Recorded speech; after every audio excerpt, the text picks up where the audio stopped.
7 गुन्ह्यातले आरोपी अजून अटक होत नाही आणि साठे नावाच्या पोराला त्याचं सुद्धा एकूण सगळं मिळून 65 सुद्धा वजन नाही, एकदम लोकडा आहे तो. मी टीव्हीत बघितला बारकाल्या ह्याच्या, तर त्याच्यामध्ये ही परिस्थिती. अध्यक्ष म्हणजे या ठिकाणी महासंस्कृती कार्यक्रम घेतला आमच्या ह्यांनी, कोणी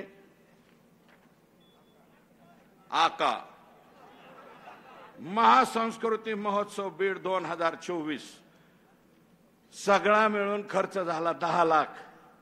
आणि मी आज माहिती घेतली, कलेक्टरला विचारलं, म्हणलं माल किती काढलाय सरकारच्या तिजोरीतून, तर ते म्हणले 5 कोटी रुपये.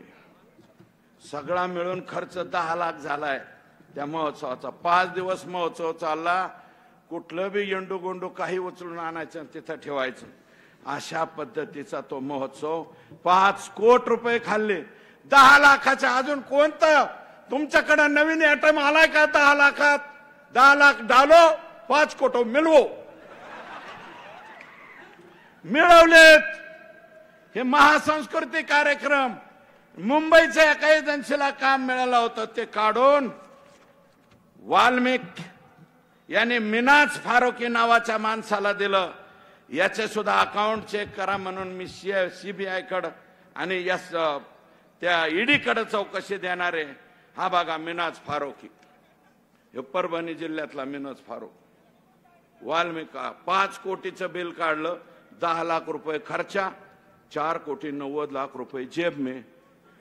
मग वाल्मिकला ईडीची नोटीस नाही यायचं तर काय होईल? हे घ्या ईडीची नोटीस, 2/2/2024 ची ईडीची नोटीस. हे वाल्मिक अण्णा का प्रताप, इथं एक प्रताप बसलेले आहेत माग बर का, प्रताप पाटील, प्रताप सिंह पाटील. हे माल कमावणार सिंह वाल्मिक अण्णा असं ह्यांचं नाव इथं ठेवावं लागेल. या ठिकाणी पाकिस्तानातून तस्करी झाली.